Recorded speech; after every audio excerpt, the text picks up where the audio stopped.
join me in giving her a great big thanks of applause. Here's Laura Ingraham.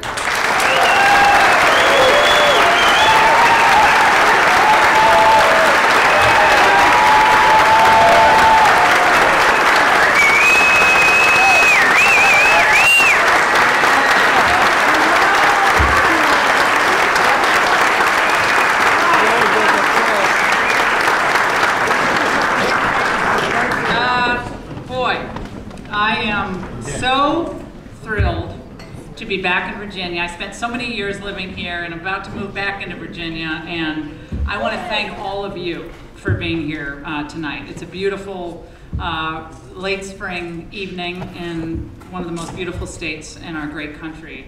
And you guys could be doing anything. You have children and grandchildren and jobs and lots of needs to attend to, but you showed up. And you showed up for Dave Brat. I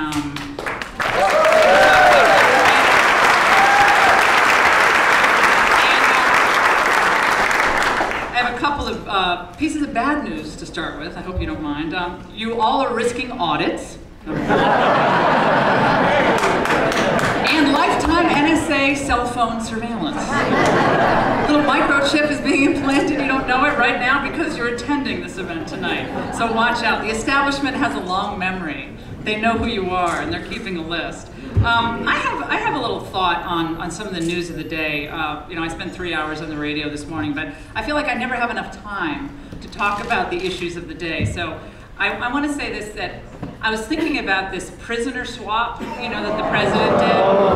Yeah. Well, I kind of wish, in thinking about this, that President Obama would have thought this through a little bit more, and maybe, you know, for getting Sergeant Bergdahl out of captivity, instead of sending like 5 Taliban MVPs over there, he could have just traded one Eric Cantor. Yeah.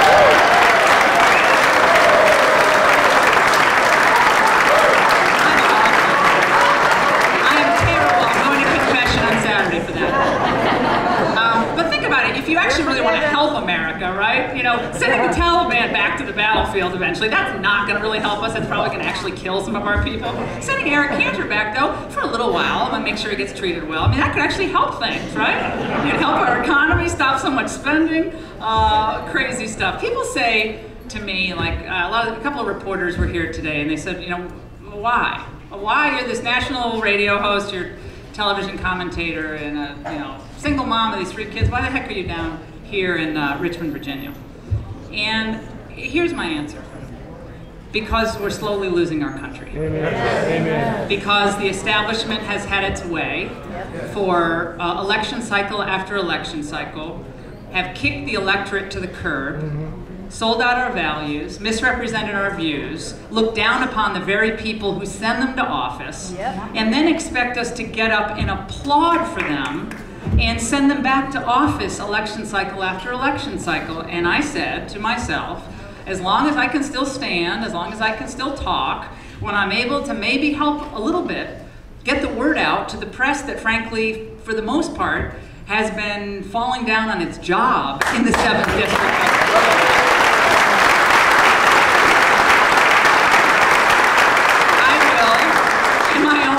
Make my voice heard. My mother, God rest her soul, was a tiny woman. She was about 5 foot tall, and she was 100% Polish. And my mother was, all right, good, I got the Poles here. By the way, Poland has been through enough. Can you believe Poland had to deal with Obama yesterday? I mean, come on. Not me, that's just a bad joke. Like, Poland, can't they just get a break? You know, President Obama had to come over there. But think about this. We have, in Dave Brat, someone who decided to inconvenience his life, his family, right? He didn't have to do what he's doing right now. He has a great life as a university professor at a wonderful school, Randolph-Macon, and he has a beautiful family. He wants to spend time with them. And he decided, like so many of our great leaders in the past, to give up a very comfortable existence, at least for a time, to try to make a difference in his country. And I think the fact that you showed up in the great numbers that you did today, we needed a bigger room, apparently, is a great testament to the fact that Americans cannot be held down. for year after year. We will not be told we can't do it.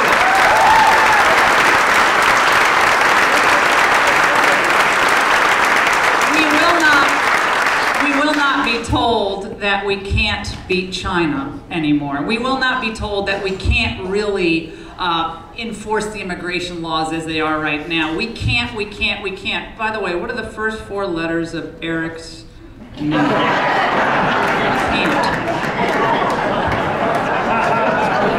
I just thought of that. Just a question for the crowd. You guys are really smart. You follow the news and all that. Who do you think Barack Obama and Nancy Pelosi want to win this primary? Which candidate do you think they want to win? Why do they want Eric Cantor to win? They want Eric Cantor to win because Eric Cantor is an ally in the biggest fight that will occur in the next 6 months to maybe even sooner in Washington, which is the fight for immigration amnesty. The little charade that took place 2 weeks ago here in Virginia, it was beautifully choreographed, wasn't it? It was something out of a wonderful Broadway production, Tommy Tune production or something, where you had Luis Gutierrez, who's a very liberal, very charismatic guy from Illinois, and Luis Gutierrez comes down to Richmond, right? And he does a rally of 70 people showed up. How many people do you think are here? 500? That's 70. Okay? Got a lot of reporters though there, right, for Gutierrez? Because Gutierrez has Casa de Virginia, you know, House of Virginia, a lot of immigration amnesty groups holding up signs demanding that Eric Cantor give in to amnesty. That Eric Cantor, you need to do something on amnesty, as if Eric Cantor and Luis Gutierrez hadn't been touring the country together. Okay? It was like Simon and Garfunkel in the 70s. I mean, go on, sounds of silence, if only. All right? As Eric Cantor now is spending hundreds of thousands of dollars with the help of big business interests, the Chamber of Commerce, other huge interest groups that have a vested interest in opening up our borders to more foreign workers. And he is very concerned that the people of Virginia are actually going to stand up and fight for their own wages and their own way of life, not because they're bad people or they don't like immigrants or they're racist or they're anti-Latino or Latina. By the way, I happen to have a Latina daughter. So when someone calls me anti-Latina, I take it very personally. I have this crazy idea, as does Dave Brat, that coming to our country, respecting our laws, our sovereignty, our way of life, and our Constitution is a conditioned precedent to your becoming an American citizen.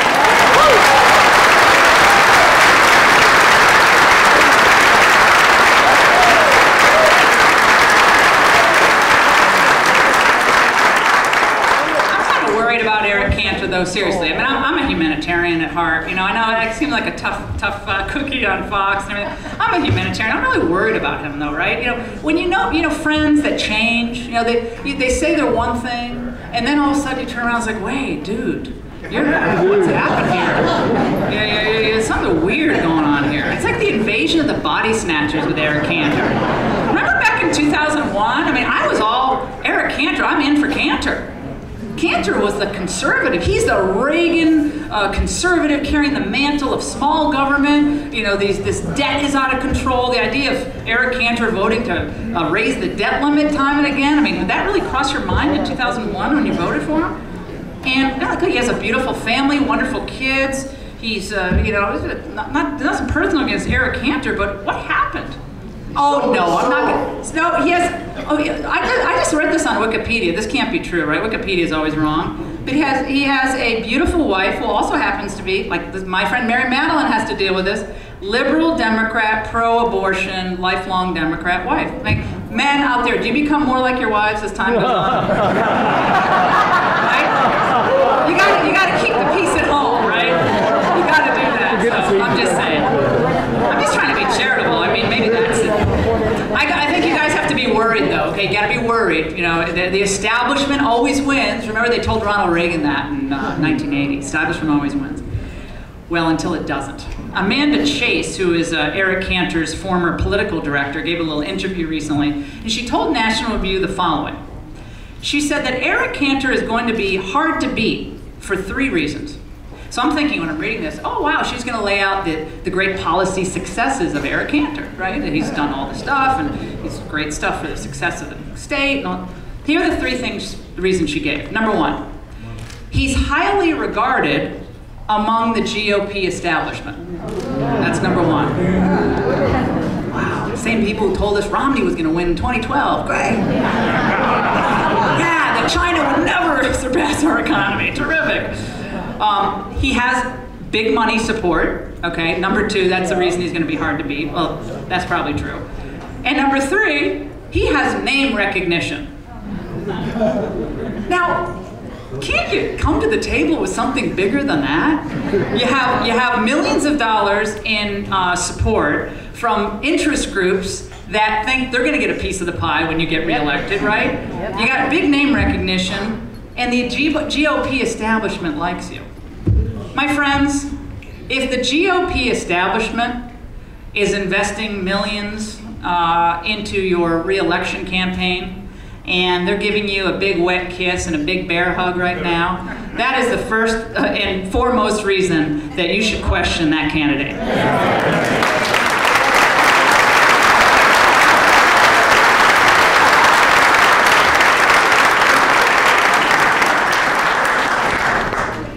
Dave Brat is a man of courage. If Dave Brat can survive as a conservative at an American university, if Dave Brat can thrive, not just survive, but thrive with a bold approach to teaching and writing and thought and an intellectual curiosity that is not beholden to a political party, but to eternal truth. If Dave Brat can survive and thrive in that atmosphere, look out, Nancy Pelosi.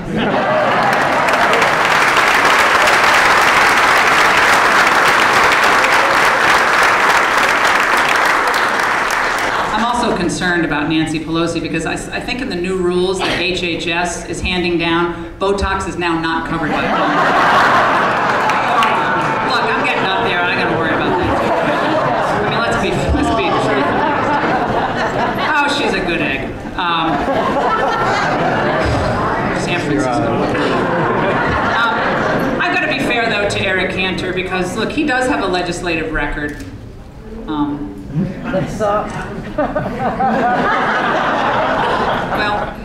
Well, let me just say what he said recently about his views on an important issue. He recently urged President Obama to, quote, ramp up pressure on Russia, noting that Russia was violating Ukraine's sovereignty and borders. Congressman Cantor, what about our borders? Is it maybe time to ramp up pressure on Obama to enforce ours?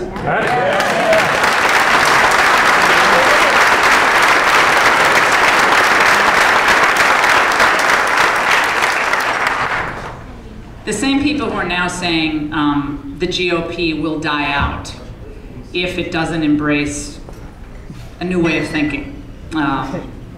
Immigration and amnesty is just the most obvious issue that they're pointing to. If you don't become part of the new citizenship, pathway to citizenship, school of thought, then you're yesterday's news. Those same people are the ones who failed to recognize the housing bubble, Alan Greenspan's silly monetary policies. They're the same people who told us that McCain and Romney and Dole would win election after election. They're the same people who tell us that it didn't matter that our trade deficit with China was ballooning year after year, that trade and globalism and NAFTA and China getting into the WTO was all going to redound to the benefit of the American worker. I submit to you that the very people who are selling us this ridiculous establishment line on issue after issue are the same people who failed to raise the red flag, the warning flag, to the American people on critical financial and foreign policy issues. They failed, and they're failing now in their advice. I'd say fire them, fire their political consultants.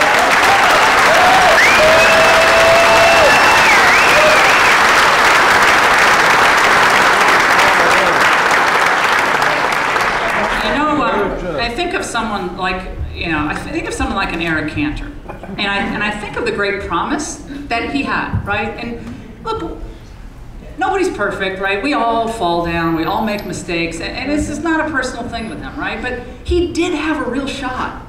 He had a lot of time in the House of Representatives to be the conservative leader for the 7th District of Virginia, not to be the big business leader of the 7th District of Virginia, but to represent his constituents, not to serve the donor class, but to serve the great working class, that lifeblood of this wonderful Commonwealth. He had that opportunity. He could have stood against this insane, persistent raising of the debt ceiling with no conditions. He could have stood against it. Instead, he looked down on those who challenged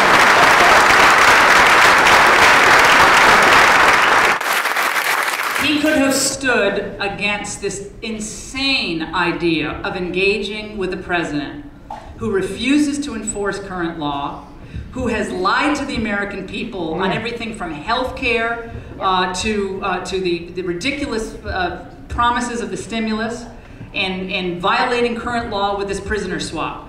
He could have stopped this insane conversation about immigration, taken the issue off the table, bucked the Speaker of the House and say, don't you dare. Our people are underemployed and unemployed by the millions. There are more people out of work today than there have been in decades when you consider the true unemployment numbers, not the phony government numbers. And I'm standing with the American workers. I love legal immigrants. I love the immigrant experience. But if we don't shore up our country at home, we are all going down. We're not going to be good to Mexico or El Salvador either.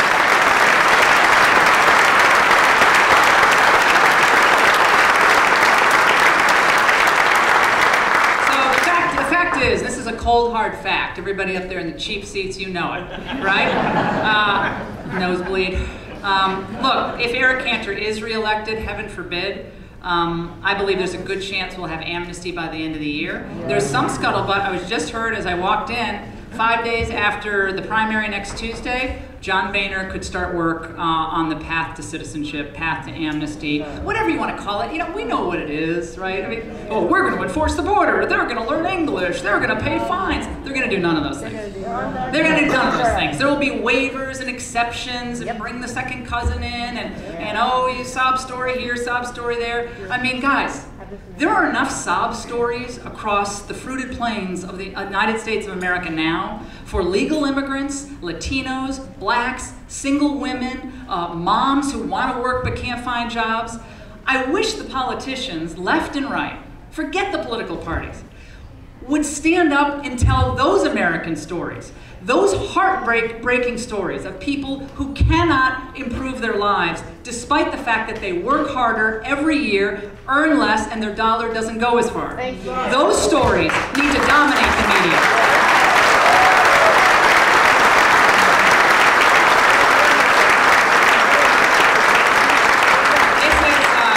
Obama in 2008 said, "This is our time." Remember the great acceptance speech? Historic moment in 2008 when he won. He said, "This is our time. Si se puede. Yes, we can." I will tell you this, we're at the breaking point in this country. We know what the debt is. We know what Eric Cantor's reaction to the debt this year was, to vote for the Ryan Murray budget bill, which of course blew much in the way of the sequester caps that we had in place. Great thing that actually was accomplished, sequester, spending cuts. I know it hurt a lot of folks in Virginia because of the military deal, but my friends, we have to understand where we are right now. This is not 1999. We are in a hole. And I will say this, by turning out for Dave Brat, a man of great principle and great honor and integrity, you will be the dominant media story in this country for the next week. It will send a shockwave through Washington, D.C.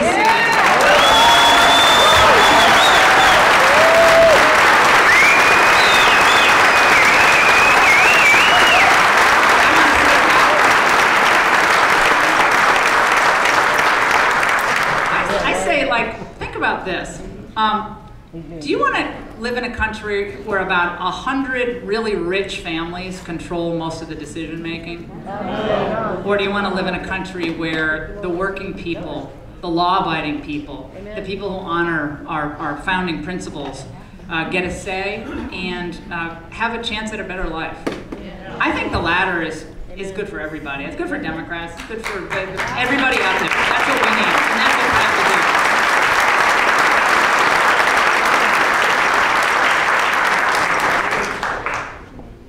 The current GOP leadership needs the little campaign that could to rise up. People said to me, Laura, it could be kind of tough for your brand, right? If things don't go Brat's way. I mean, the polls are, I don't believe, I don't care about the polls. Well, it could be bad that, what if he loses? Is that bad for you? Look, I don't Google myself. I don't care what people say about me. If MSNBC is like mocking me, I consider it a good day.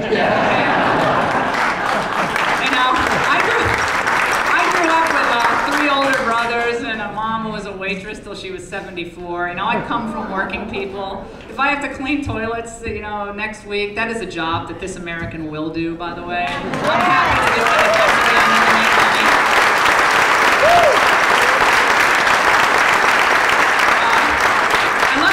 By the way, these are jobs that Americans won't do. Like, what about all of us who actually did those jobs? Like, I picked blueberries, I did childcare as a kid, I was a waitress, not a very good one, but I was a waitress, got fired twice. I'm not very good in the service industry, let's face it. No, and it wasn't just liberals I was waiting on. There were some conservatives I wasn't serving on either. But, guys, I think it's really time for us also to be, and it's hard sometimes, but to really remember my boss, Ronald Reagan. When he walked into a room, and I was all of 22, right? When I was this junior peon, little speechwriter in the domestic policy shop. And when he would walk into a room, and I'm gonna say figuratively, but it felt like it lit up. There was a special glow, and it was his courage, going back to courage, of his convictions.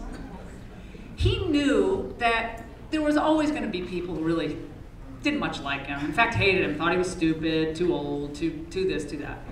But he knew that there were truths that will withstand the test of time.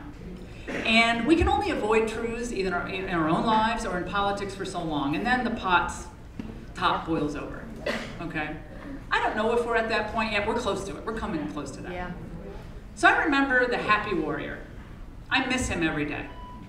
I see, and I'm not exaggerating, that happy, positive, can-do spirit in the man of Dave Brat. I'm so proud.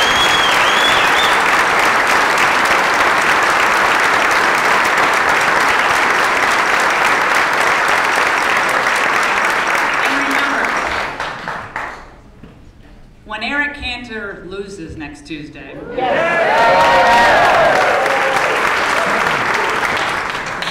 well, he'll be fine. There are plenty of lobbying firms who are going to want him to work for them in the near future. And maybe it's just time that some of these kind of long-term politicians have to do what the rest of you have to do. Get a real job.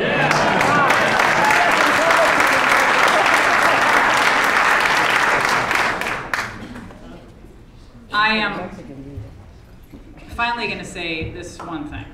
We have an amazing country and an incredible tradition. I know so many of you commemorated Memorial Day just recently, as did my family.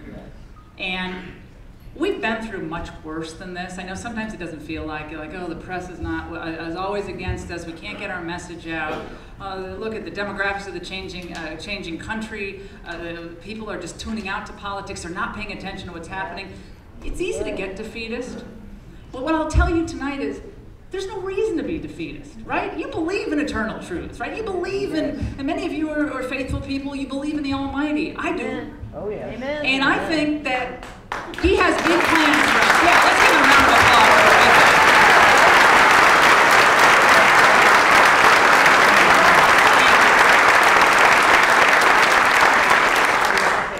Someone said to me the other day, I was walking down the street, she said, I hope that we don't live in a country one day where they don't allow you to wear this on TV. And I said, I mean, my old friend Chuck Heston, out of my cold dead neck, they're going to have to take this. It's not going to happen.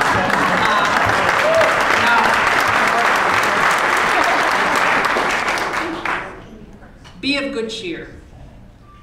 What the left and the establishment GOP want to do is paint you as a bunch of people who don't love but hate, who don't have a positive sense of the future, who are negative and cynical, and don't have a real sense of joy about life.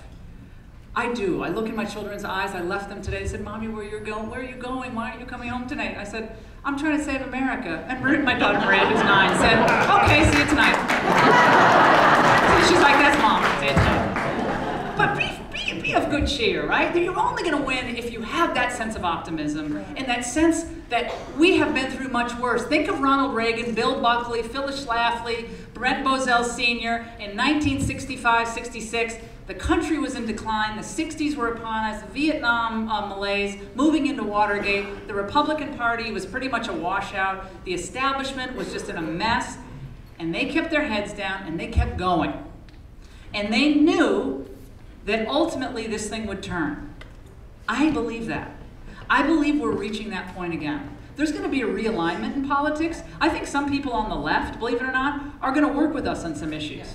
I welcome that. I'm looking for ways to work with everything from my cause of adoption to issues of trade. We might come at it from a different point of view and maybe even for different reasons, but that's okay. In the end, if we get to the same place, so what? What's wrong? Look, I'd rather work with some people on the left today than work with some people in the GOP establishment who spin.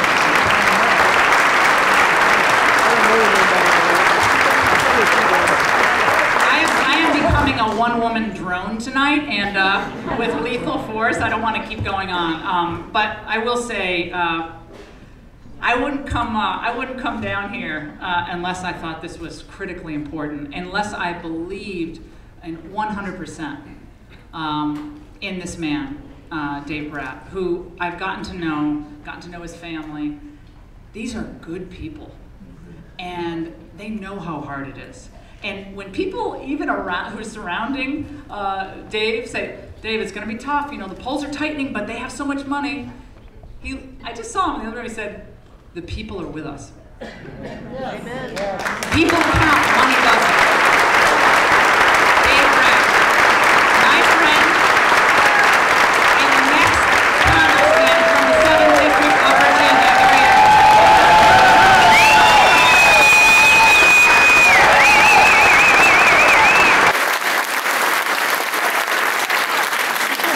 Let me tell you what she's done that I could not do alone. She has cracked open the media juggernaut that we've been fighting. The media that will not give us a fair race. And now we got a superstar coming down here. She's cracked it wide open. And now the media can no longer hide. The Richmond Times-Dispatch is going to have to cover this race.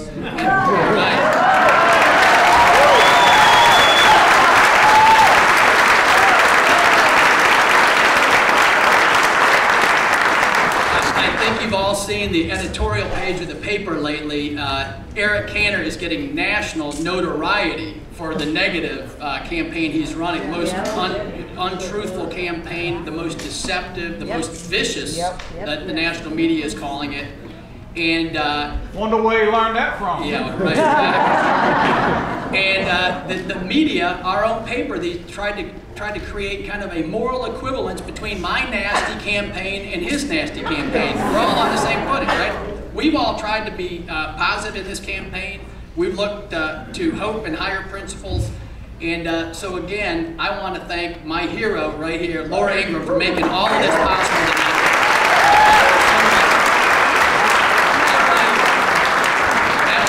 Repeat after me. When is election day? June. All right. I need 2 things from you today. I'm going to do this ahead of time. They always get mad. I'm bad at asking people for stuff. If we have 500 people in this room tonight, and I only need about 25,000 votes to win, do the math on that. You all go get 50 people. Now you can't get to 50 people in this room. You all go get 50 new people, and I'm your new congressman. That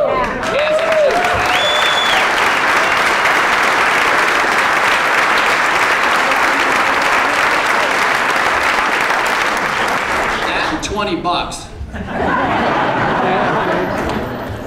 Well, very good. I wasn't going to introduce myself, but let me say just a few words about who I am and what I'm about, because I think that matters to the story that's about ready to come. And then because Laura's with us tonight, I want to give a few special remarks on amnesty, which is the key pivotal issue of the day. And Eric Cantor has just did a 180 flip-flop on that in the last 2 weeks. Totally unprincipled move. So I'm Dave Brat. I'm from the Midwest originally. Can you hear me in the back? Yeah. Okay, good. From the Midwest, went to Hope College, small liberal arts school, kind of like Randolph-Macon College, where I teach right now. Had a few great mentors, and I always wanted to be one of those good guys. So that's the path I was on.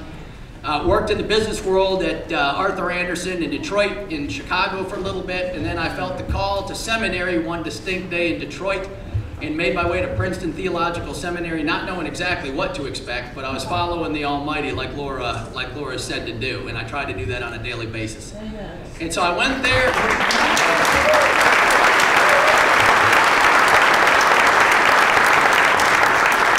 So I went up to seminary, and I went on a political term down to Wesley Seminary in D.C. next to American University, and caught the political bug a little bit. The minister class is a great group of people, but they don't know one thing. They don't know a supply and demand curve. And so I helped educate them a little bit, and I saw my future calling there to put ethics and religion together with economics.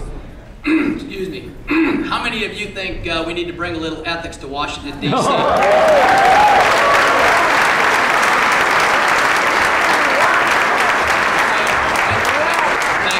Went on from seminary to get my PhD in economics at American University, and had some great years up there. Most importantly, met my lovely wife, Laura. Where's she hiding now? Give her a round of applause.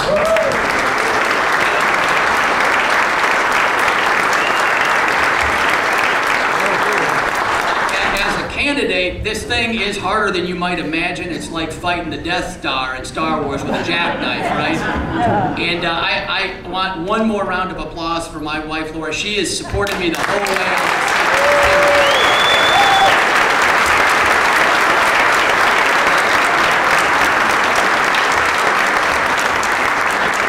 Good. So I got my PhD. I moved down here with Laura. We got 2 kids. I've been at Randolph-Macon teaching economics and ethics for 18 years. I chaired the department for the last 6 years. I worked on the notorious governor's advisor for economics.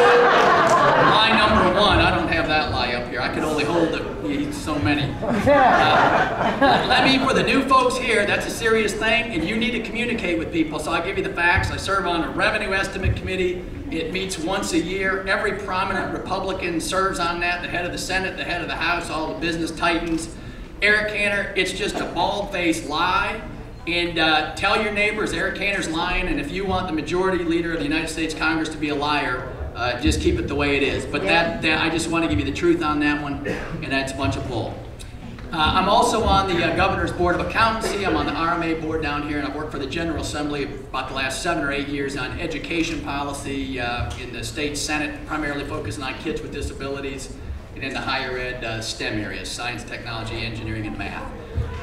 And so that's enough on me. I'm here for you. I'm asking to be your representative. And so why am I running? I'm running because Washington, D.C. is absolutely broken from head to toe. Yeah.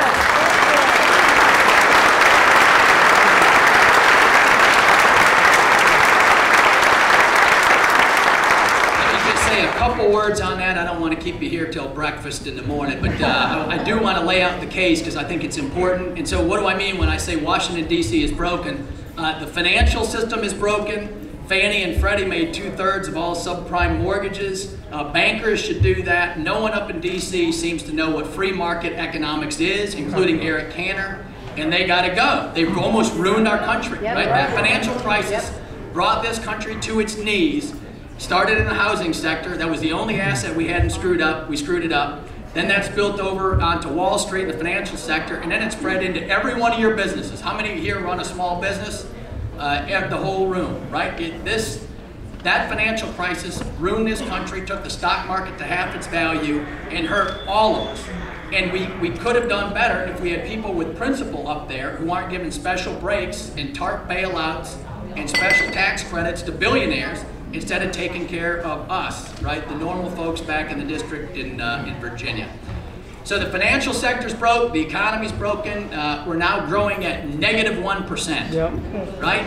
Yep. We're shrinking again, we're becoming European, the arteries are corroded, we're becoming sclerotic, it's not good. The healthcare system, Obamacare, is absolutely a disaster. We need to repeal and get rid of it immediately.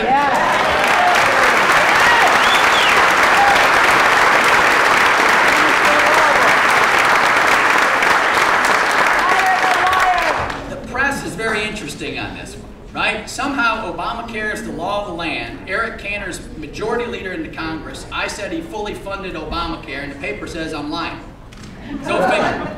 Right? So somehow it was voted in and it's fully funded by Congress. The last time I checked, doesn't Congress have the power of the purse? Yeah. So keep your eye on that paper and write more letters in by the day over the next week to keep them honest. When the people holler, they pay attention.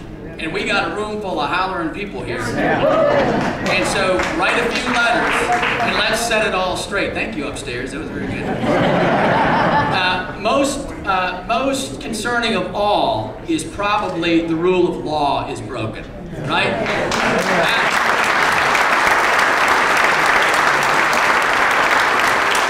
Amnesty is hinged on that premise that we're a nation of laws, not a nation of men.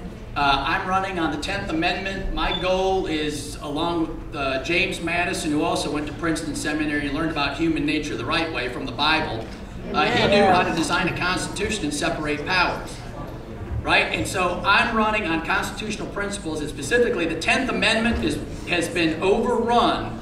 There are certain enumerated powers in the Constitution allowed for the federal government. We need to bring everything else back down to the states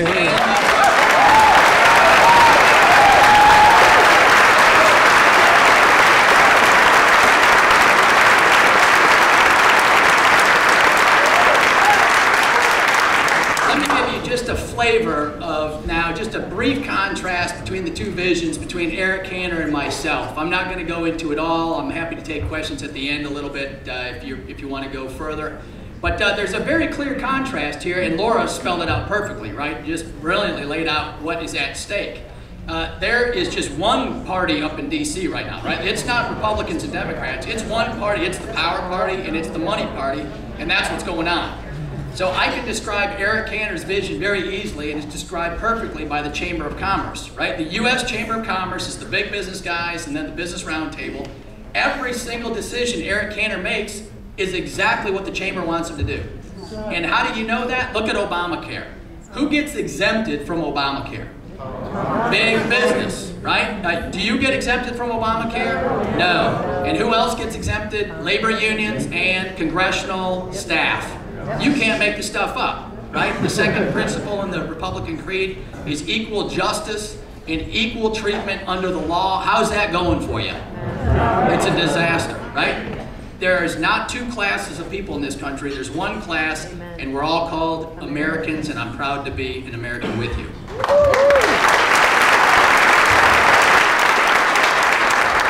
Let me go a little bit more into Eric's agenda and the Chamber agenda. The Chamber wants one thing, and this is not my opinion. The chairman of AT&T wrote up these comments last January. I looked at my wife over coffee one morning. I said, I can't believe it. They just wrote my stump speech for me. And they actually put it out in public, right? The Chamber of Commerce wants four things. Their growth agenda is made up of four things. I'll just cover two of them with you. One, they want stability in Washington, D.C. I know, right? They want stability.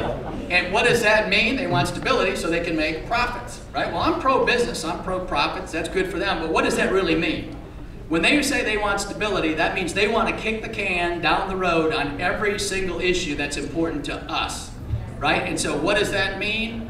The debt and deficits are 17 trillion and counting. The unfunded liabilities are $127 trillion. Go to the bottom of the debt clock, add it all up, Medicare, Social Security, Bush prescription drug plan, and Medicaid. $127 trillion that we're passing on to who? This young lady right here and the youngsters I teach every day.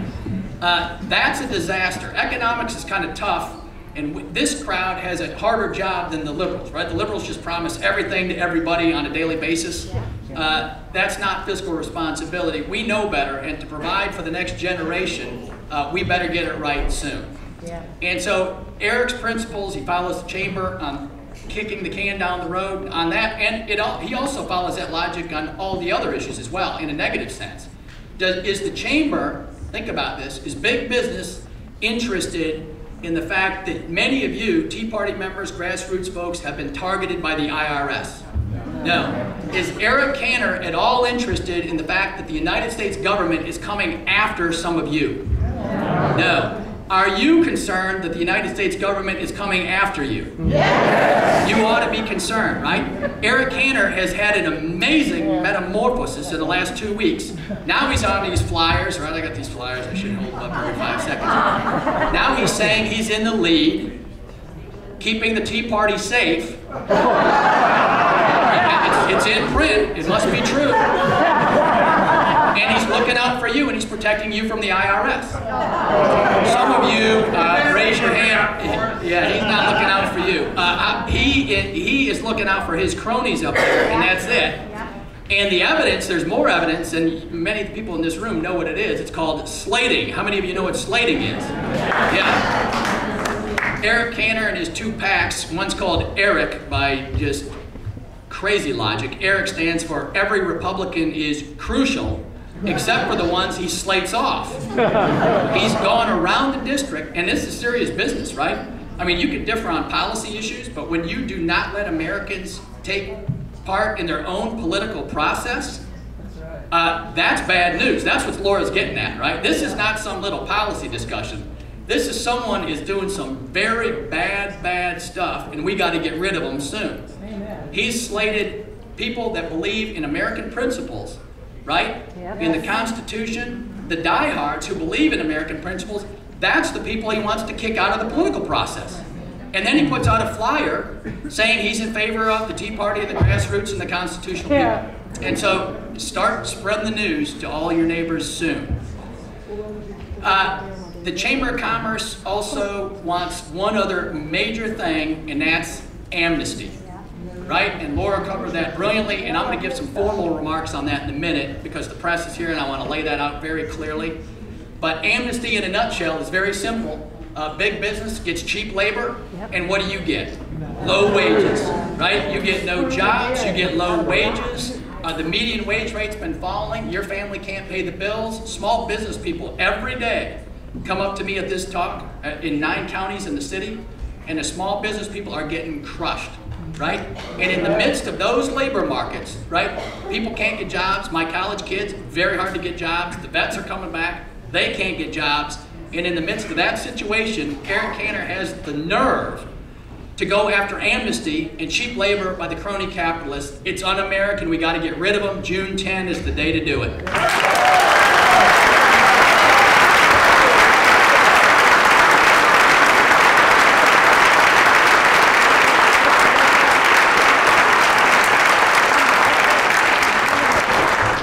In contrast to Eric, I'm running on the Republican creed. I'm going to go over that very briefly with you today. The press is stymied, right? The press can't figure out who I am, right? It's very mysterious to them because they don't know this thing called reporting. There's a thing called reporting. And so Eric Cantor is calling me a liberal with $2 million. Well, that's a lot of press coverage, right? So $2 million calling me a liberal. That could be convincing if you're a low information voter. This room is full of high information voters who know better.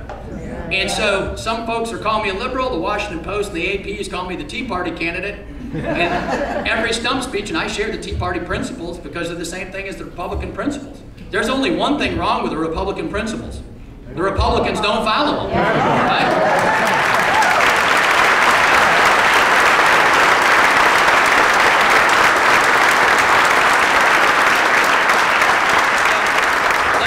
Over them kind of rapidly. rapid fire so you all know them. I believe in them. They're all solid as a rock. Number one is they say they believe in free markets. Do you know what free markets are? They're free. There's no one gets a special deal, right? No one gets a tax credit. No one gets a tax deduction. Everyone's treated equally. It's American, right? And I'm not some for-profit guy, right? Just for massive accumulation.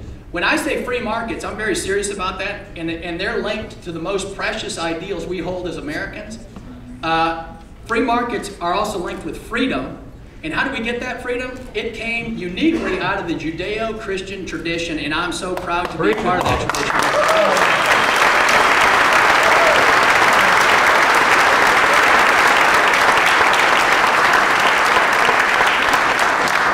What does that tradition believe when it comes to rights? How did we get that tradition? Was it just an accident? No. That the Judeo-Christian tradition has always believed in the freedom of the human conscience. God could have created a bunch of robots, but he did not. He created you and me with a free will, right? And the First Amendment is pretty good on this, right? So that Judeo-Christian tradition provides freedom of conscience, and then years and years and centuries later, in about 1400, this new term emerged called rights. Rights emerged about 1400, and then a few centuries later, we were blessed with just unbelievable geniuses and people who I think were divinely inspired. James Madison, who penned our Constitution of the United States. Adam Smith at 1776, that date ring a bell, is the author of Free Markets. And that combination of the Judeo-Christian tradition, along with the rule of law, the United States Constitution, and free markets, has made us the envy of the world and the richest nation on the face of the earth. That's right.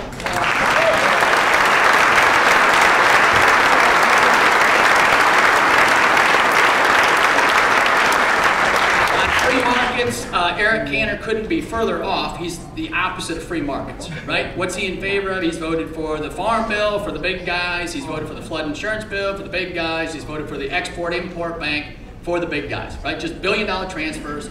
He's voted for TARP, et cetera, et cetera, et cetera. Every bailout to U.S. banks, to international banks. He's bailed out everybody except the American worker, right? And the American worker gets the shit.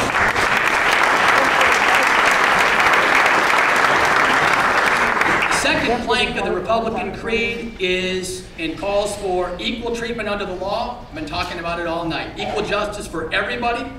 And Eric Cantor, after the financial crisis, when this nation is on its knees, there's a nice piece of legislation going through called the Stock Act. Stop trading on congressional insider information.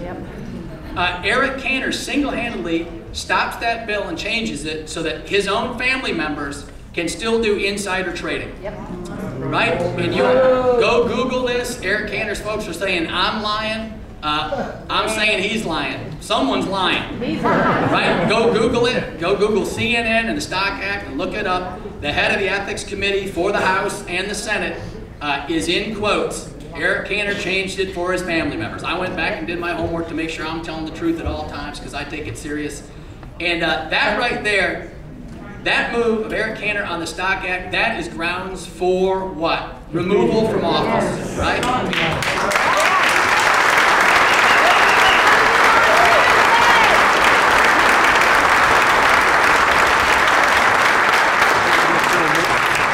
Third principle that I'll spend a little bit of time on is called fiscal responsibility. How are we doing on that one? It's a joke, right? 17 trillion in debt, 127 in unfunded liabilities, 127 trillion. And a lot of people still say, Dave, you're being so mean, be nice to Eric. You know, just wait till we take the Senate, and then they're going to do everything right. You believe that logic? You should not believe that. And why shouldn't you believe it? Because the Republicans had the House and the Senate and the presidency in 01. Eric Cantor voted for debt ceiling increases in 01, 02, 03, 05, 06, 07, whatever, right? He voted for 10 of the last 14 debt ceiling increases. And this past January, he was one of only 28 Republicans to vote for the debt ceiling increase. Did you get that one? One of only 28 Republicans to vote with all the Democrats for the debt ceiling increase. Right? So Laura had it just right. What's going on? The debt just keeps going up and up and up and up. They all are very clever. They'll come up with all sorts of excuses, but all you got to do is look at the number. The debt is going up and up and up, right? Without exception. Fourth is constitutional adherence. I've talked about that. The fifth principle is that peace is best preserved through a strong national defense. Ronald Reagan is the optimist.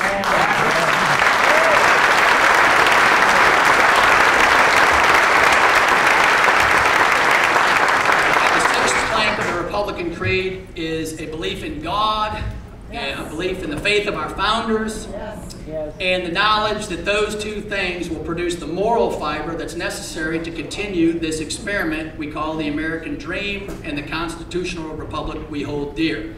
I take that very seriously, and all I got to say on that is this strong moral fiber. Right? I hope you share. A lot of people just say, Dave, that's just politics. No, that's just your life, right? That's our life, and that's our republic. It's not just politics. And so I take that pretty seriously. Right? So Eric Cantor's promise of citizenship to illegal immigrants has opened the floodgates on the border. How many of you saw the Washington Times piece this week? We expect 60,000 kids now, because of the Kids Act, to come over the border, right? 60,000 kids, their parents are sending the kids without the parents. And so now the kids become wards of the federal government. They cost $250 a day. And now there's this humanitarian crisis we have to deal with. Now, what policy caused that? Eric Cantor's Kids Act, right? So this is not a compassionate move to have 6,000 kids flowing over the border. It's terrible for the kids, right? I teach third world economic development, right? The day you want kids being taken care of by a federal government, or by Caesar, in other words, it's a tragedy. It's not good policy. And so think of it in those terms, right? And let me give you the basic principle, because I went to seminary. I love all people throughout the world, right? The Chinese are finally growing. The Indians are growing because they have free markets. A lot of kids do want to come in this country. I can see why. We're the greatest country on earth. And why is that? Because we have the rule of law, right? Should we weaken what's made us great? Should we weaken the rule of law? Absolutely not, right? If you want to help those kids, and Eric Cantor studied little economics, what you would do is help those countries get rid of the dictators and head up a strong rule of law in those countries. They get rich, they trade, we all get rich together, and that's the way the world's supposed to operate, right? Somebody like Ronald Reagan would have understood that clearly. Fishes and loaves. It's that simple. Eric Cantor has repeatedly, over and over, promised citizenship to those who enter our country illegally. Many of us have been shocked to find Eric Cantor's lies about his own pro-amnesty record, and I wish I could call them something other than that, but they're just lies, right? 2 weeks ago, he was the leading architect of the House principles for amnesty, and now he's against it, and he's calling these folks illegal aliens in these flyers, right? It's immoral beyond comprehension. The key to it is Virginia workers are suffering, right? The only thing Eric Cantor cares about is delivering low-wage jobs to his crony capitalists up in D.C. Virginia wages have fallen $4,000 per household over this time period that Eric's been in office. And so therefore, I'm talking to the press tonight. I hope everyone is here. I've called on Eric Cantor to release the names of the corporate lobbyists he is working with on immigration. And of course, he has refused that call. And so I'm going further. I'm asking the media, everyone here tonight in the media, hold Eric Cantor accountable for selling our district to his corporate backers.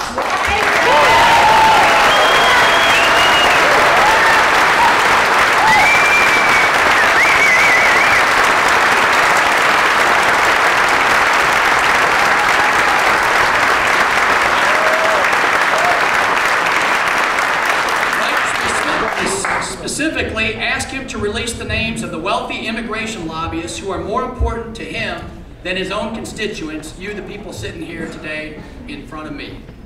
Cantor drafted the House Leadership Amnesty Plan. He wrote it. According to the Wall Street Journal, that plan contains the same core elements as the Obama-Reid immigration plan. You want to know what Eric Cantor says about the Obama-Reid plan? He's against it. He wrote the House principles that are the same, approximately, according to the Wall Street Journal, as the Senate plan. He's against his own plan. You can't make it up. Right? He's got $2 million, and that's all he's got. right? And if I got 25,000 voters, that wins. That's what we need. Let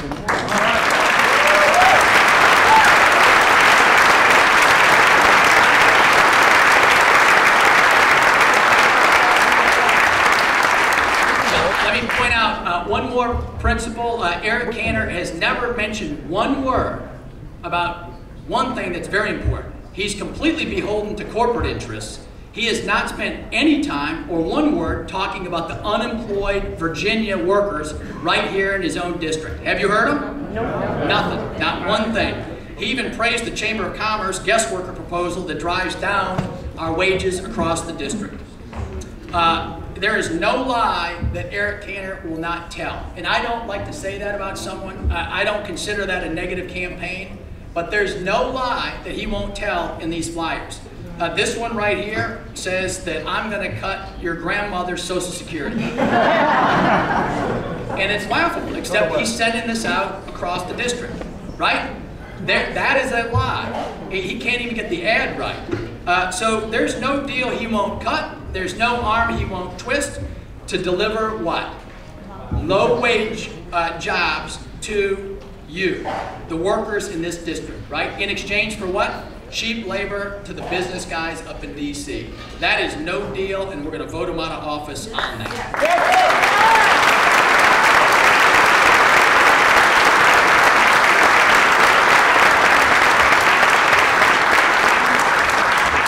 This is for the press and you as well. A vote for Eric Cantor is a vote for open borders.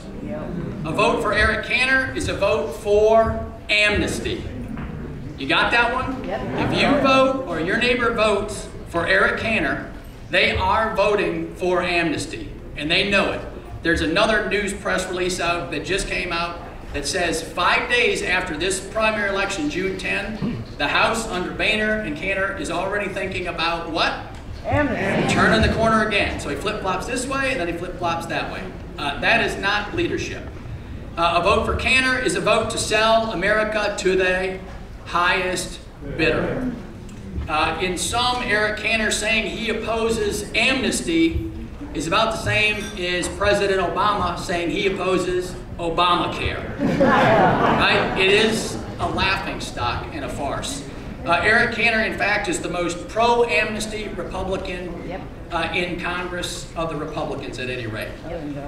So I'm here for one big reason tonight, and this is the fun part, where I get to humbly ask you to support me. I would be so honored to be your representative, and that is the job, right? The job is to represent you, and I take that seriously. I've made a few pledges in this campaign as I've gone around from county to county to county.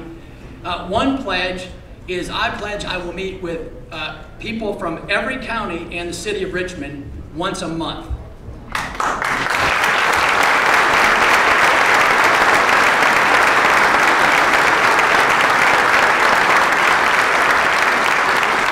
also pledge to put in a bill for term limits, and I will term limit myself.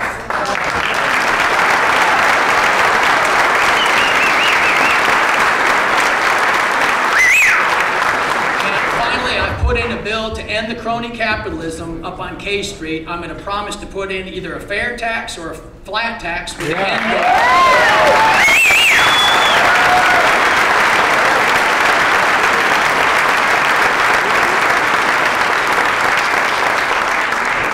And with those pledges, people say, what are you going to do when you go to Washington, D.C.? What will set you apart from Eric Cantor? And the basic answer is I'm going to tell the truth to the people because I love you guys. I ask for your support tonight.